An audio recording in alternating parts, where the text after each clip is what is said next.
जय पर्यावरण बच्चों। हम इस वीडियो में जो आज हमने पाठ पढ़े जिसका नाम है संज्ञा, उसका हम होमवर्क देख लेते हैं। तो चलिए शुरू करते हैं। सबसे पहले आपकी हिंदी व्याकरण टेक्स्ट बुक में पेज नंबर 25 उसमें अभ्यास दिया हुआ है। उसमें प्रश्न 1 है जो मौखिक है।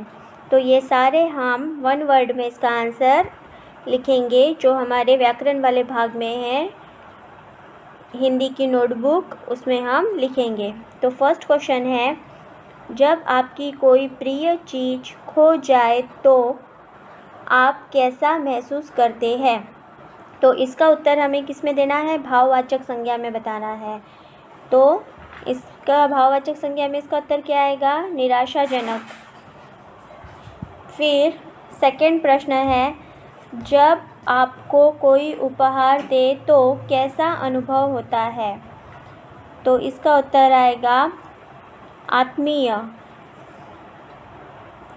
फिर थर्ड वन है गौवन, चोट लग जाने पर कैसी अनुभूति होती है?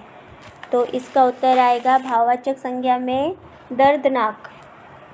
ठीक है। फिर लास्ट है, यदि आप अपने माता पिता से बिछुड़ जाए तो कैसा अनुभव करेंगे? तो इसका उत्तर आएगा अकेलापन। तो ये सारे उत्तर हमने भाववाचक संज्ञा में दिए। अब नेक्स्ट है लिखित प्रश्न। उसमें फर्स्ट वन है, संज्ञा किसे कहते हैं? यह कितने प्रकार की होती है? तो इसका उत्तर आएगा किसी व्यक्ति, वस्तु, प्राणी, स्थान तथा भाव के नाम को संज्ञा कहते हैं। यह 3 प्रकार की होती है, व्यक्तिवाचक संज्ञा, जातिवाचक और भाववाचक संज्ञा। फिर प्रश्न नंबर 2, व्यक्तिवाचक और जातिवाचक संज्ञा में अंतर स्पष्ट कीजिए। तो सबसे पहले हम व्यक्तिवाचक संज्ञा के बारे में लिखेंगे। व्यक्तिवाचक संज्ञा किसी विशेष व्यक्ति, वस्तु, स्थान का बोध कराती है, जैसे विराट कोहली, साइना नेहवाल। फिर अब हम जातिवाचक के बारे में लिखेंगे। जातिवाचक संज्ञा से पूरे जाति का पता चलता है, जैसे खिलाड़ी, शहर। तो ये इसका उत्तर था जो हम व्याकरण की नोटबुक में लिखेंगे। अब इसके बाद सारी एक्सरसाइज हम टेक्स्ट बुक में करेंगे। तो आपके हिंदी व्याकरण टेक्स्ट बुक में पेज नंबर 26 उसमें प्रश्न नंबर 3 है, नीचे दिए वाक्यों में रंगीन संज्ञा शब्द के भेद लिखिए। तो जो रंगीन शब्द है उस शब्द के हमें क्या लिखना है? भेद लिखना है कि मतलब वो कौन से संज्ञा है, व्यक्तिवाचक संज्ञा है, जातिवाचक या भाववाचक।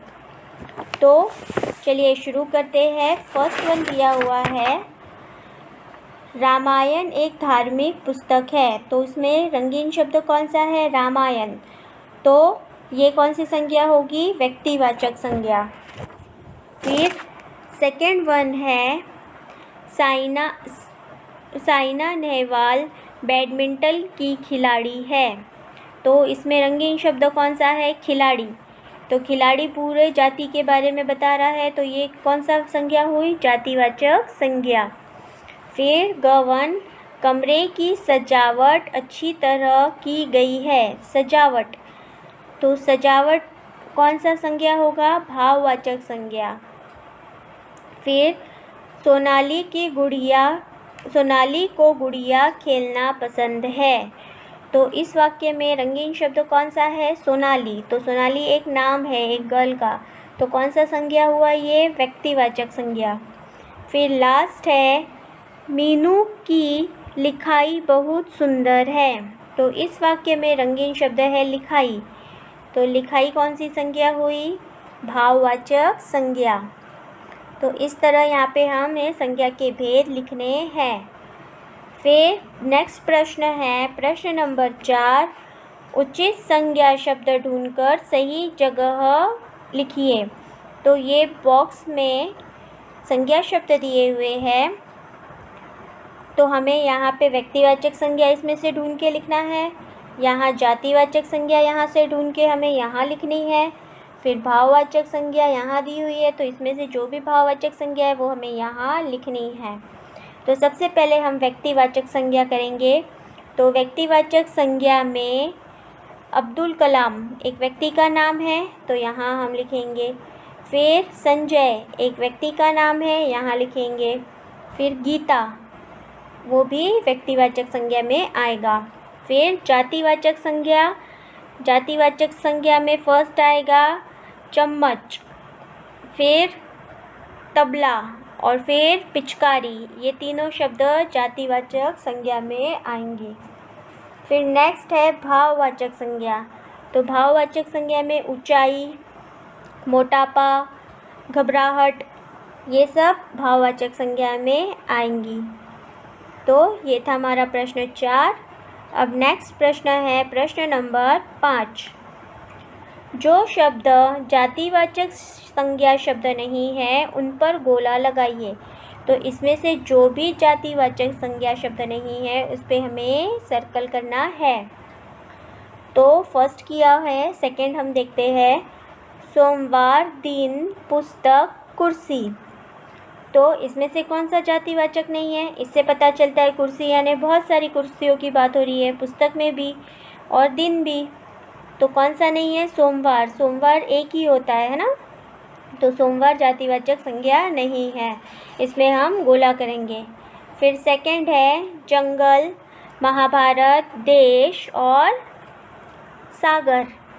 तो जंगल भी बहुत सारे होते हैं, देश भी बहुत है, सागर भी बहुत सारे, लेकिन महाभारत एक ही है, तो महाभारत में हम सर्कल करेंगे।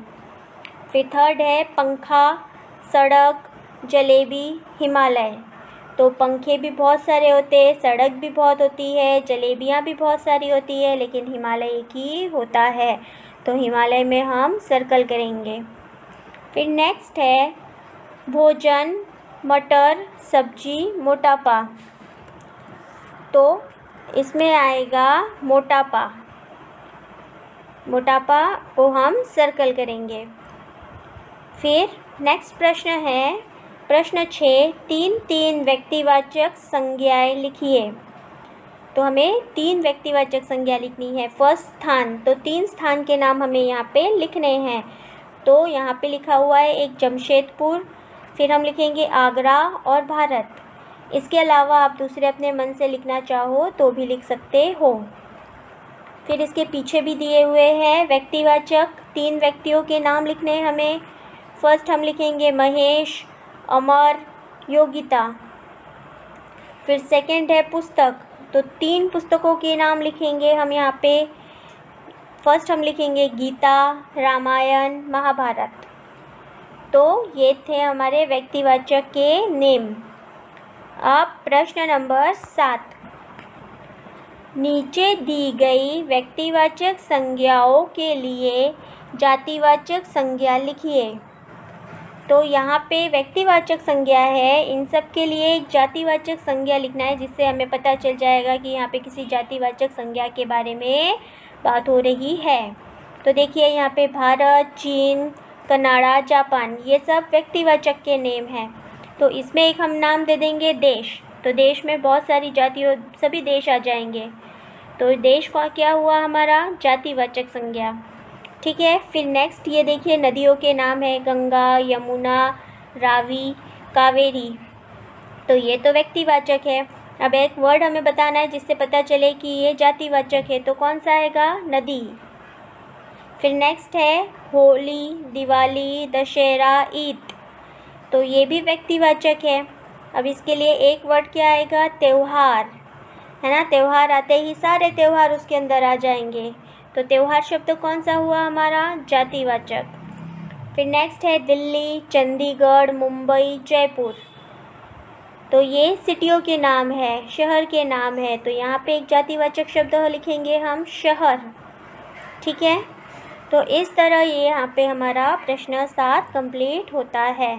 अब हमारा लास्ट प्रश्न, प्रश्न नंबर 8, चित्र पहचान कर शब्द सीढ़ी पूरी कीजिए। तो ये चित्रों के देखकर हमें ये शब्दों की सीढ़ियाँ पूरी करनी है। तो फर्स्ट है खरबूजा, तो यहाँ पे हम लिखेंगे ख र ब में बड़े ऊ की मात्रा बूजा, खरबूजा।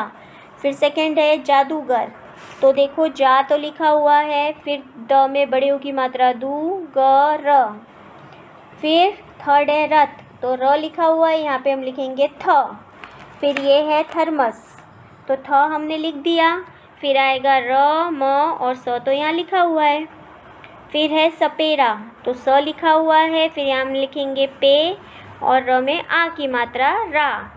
फिर है रात, तो रा हमने लिख दिया और ये त यहाँ लिखा हुआ है, तो रात ऑलरेडी बन गया है।